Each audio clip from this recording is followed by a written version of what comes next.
Hello everyone and welcome to this video जहाँ पे मैं डिस्कस करूंगा 10 worst grammar mistakes that you can make.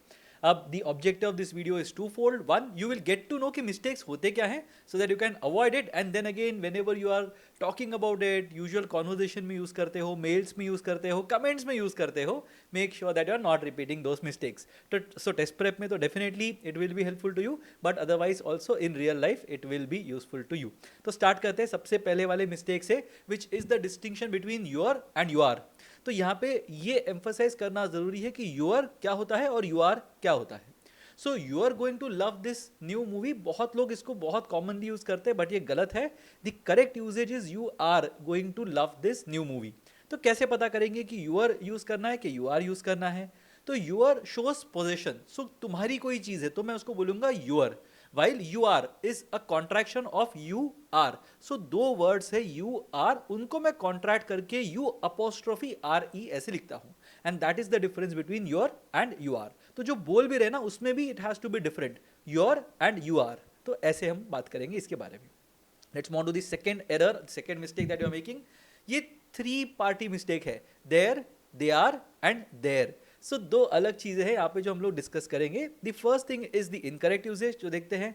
So there bringing there dog over and there excited about it. तो ये काफी गड़बड़ है यहाँ पे. सही सेंटेंस होना चाहिए they are. So they are bringing there dog over and they are excited about it.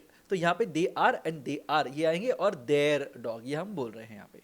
सो क्या डिफरेंस है तीनों के बीच में.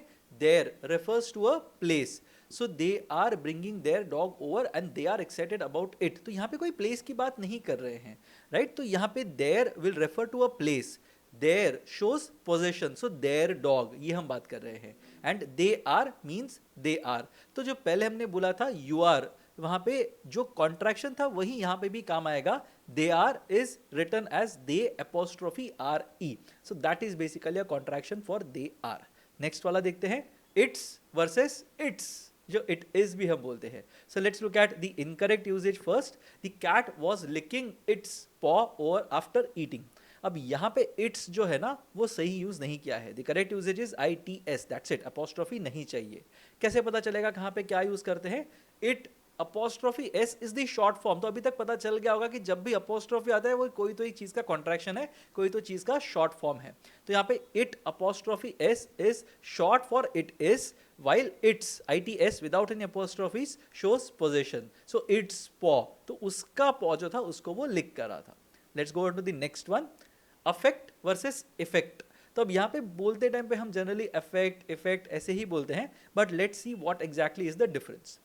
the bad weather will affect my mood today. तो ये गलत यूजेज है. it will affect my mood today ऐसे मुझे बोलना चाहिए. the new policy had a positive effect on the company. तो अब यहाँ पे क्या डिफरेंस होता है. Affect is usually a verb. अब यहाँ पे बैड अफेक्ट मेरे मूड को क्या करेगा, अफेक्ट करेगा. तो दैट इज अ वर्ब. जहाँ पे बैड वेदर कुछ तो कर रहा है मेरे मूड के साथ, सो दैट इज कर रहा है. जैसे मैं बोलता हूँ कर रहा है, it is a verb that I am talking about. And effect is usually a noun. New policy का पॉजिटिव क्या होगा, इफेक्ट होगा. क्या करेगा नहीं बोल रहा मैं, क्या होगा ये बोल रहा हूँ. So whenever I am saying what is going to happen, then it is positive effect ई आएगा. And whenever I am saying that what will the bad weather do to me, तो do जैसे ही आता है I am basically saying it will affect my mood. so affect is a verb and effect is a noun. तो ऐसे इसको याद रख सकते हैं. let's move on to the next one, than versus then. अब than और then again बहुत लोग इसको confuse करते हैं. so let's try to see what is the incorrect usage. she ran faster than her brother in the race. अब ये गलत है.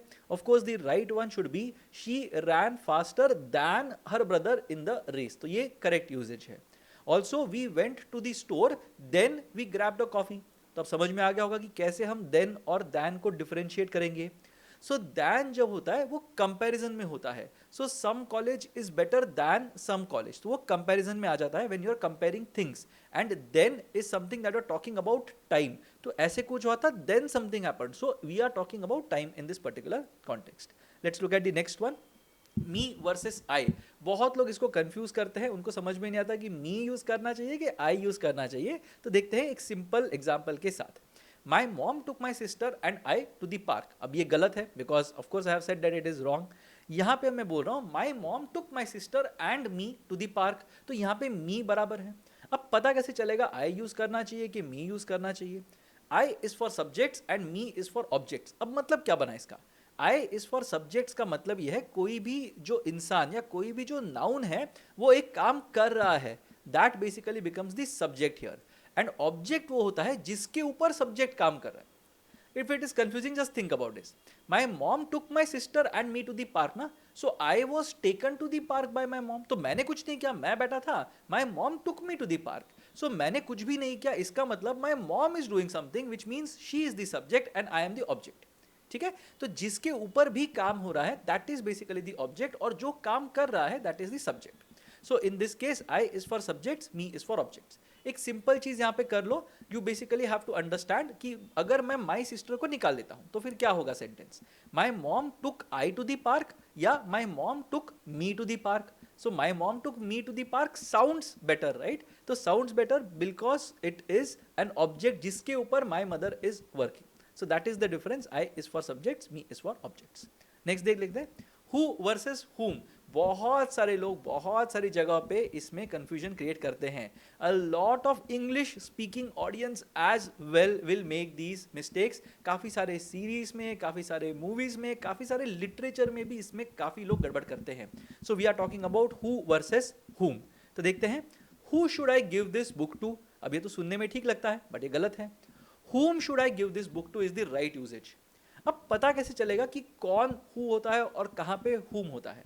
So what you have to do is who को रिप्लेस कर दो, ठीक है, बाय हिम और हर। या तो उसको रिप्लेस करो विथ ही और शी। कौन सा वाला बेटर फिट होता है वो डिसाइड करेगा हु आना चाहिए कि हुम आना चाहिए। अब हु के जगह पे अगर फर्स्ट सेंटेंस में देखता हूं, who should I give this book to, I should give this book to he होगा कि I should give this book to him होगा? I should give this book to him होता है। सो अगर मैं हिम यूज कर रहा हूं या हर यूज कर रहा हूं तो फिर हुम होगा मेरे करेक्ट यूजेज के अंदर। एंड अगर मैं बोलता हूं कि I should give this book to she और I should give this book to he तो मैं यूज करता who.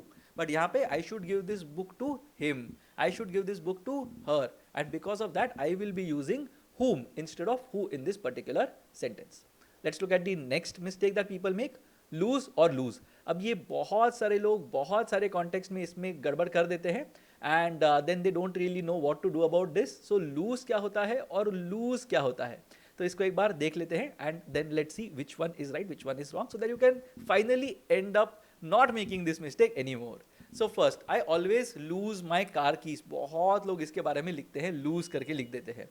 Whereas the correct usage is I always lose, L-O-S-E, my car keys। यहाँ पे I am saying my shoelaces are loose, I need to tie them properly। तो lose की बात कर रहे हैं। तो क्या डिफरेंस है? बहुत ही सिंपल डिफरेंस है, just that people don't get it almost always. तो डिफरेंस ये है that lose, L-O-S-E, is about misplacing something. एक ओ होता है जहां पे मैं कुछ मिसप्लेस कर रहा हूं, और दो वर्ड्स जहां पे होते हैं, लूज जो बोलता है तो लूज फिटिंग, इल फिटिंग जो बोलते हैं, वहां पे लूज का मतलब ये हो जाता है नॉट टाइट और सिक्योर। तो लूज है, थोड़ा ढीला है जो हम बोलते हैं, तो L-O-O-S-E is the usage here. Let's move on to the next mistake, few versus less. Again बहुत सारे लोग इसमें मिस्टेक करते हैं। काफी सारे क्वेश्चंस भी आते हैं जहां पे ग्रामेटिकली करेक्ट सेंटेंसेस या ग्रामेटिकली इनकरेक्ट सेंटेंसेस को चूज करना होता है, but then people make a mistake क्योंकि फ्यू और लेस के अंदर डिफरेंस समझ में नहीं आता। So let's see, there are less apples on the table today, या फिर there are fewer apples on the table today, या फिर there is less sugar in this coffee than before. अब मैं लेस बोलूंगा कि फ्यूअर बोलूंगा, क्या डिफरेंस है दोनों के अंदर?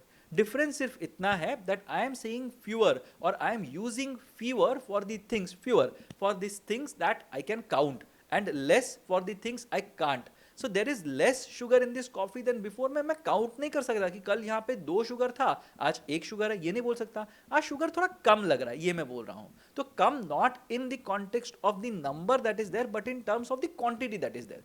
तो ऐसे समझ सकते हो that less is for things that we can not count, and fewer is for things that you can count. So there are fewer apples on the table today. तो कल 5 एप्पल थे, आज 4 एप्पल हैं, तो मैं बोल रहा हूँ यार एक एप्पल ना कम है आज. तो हिंदी में हम जनरली कम बोलते हैं दोनों जगह पे, बट यहाँ पे इसका मतलब ये होगा that there are fewer apples, मतलब मैं काउंट कर सकता हूँ, मैं देख सकता हूँ. मैं क्यों बोल रहा हूँ आज कम एप्पल्स हैं? बिकॉज मेरे को ऐसे नहीं लग रहा कि बास्केट के अंदर थोड़ा कम क्वांटिटी फिल हुआ हुआ लग रहा है. नहीं, आई एम सेइंग दैट न्यूमेरिकली कल यहाँ पे 5 एप्पल्स थे, आज 4 एप्पल्स हैं, तो कम है.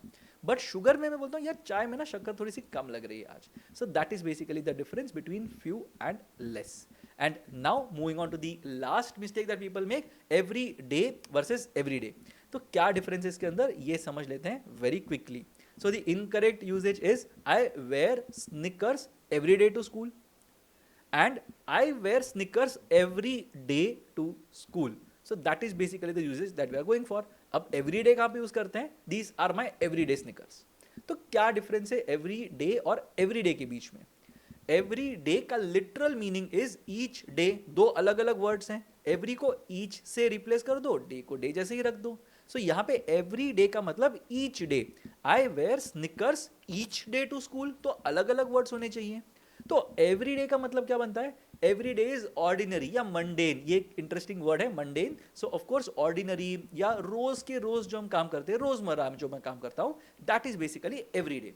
तो यहाँ पे जब मैं बोल रहा हूँ these are my everyday sneakers, it basically means that ये तो मेरे रोज के पहनने के स्निकर्स हैं. So that is basically what I mean when I say every day.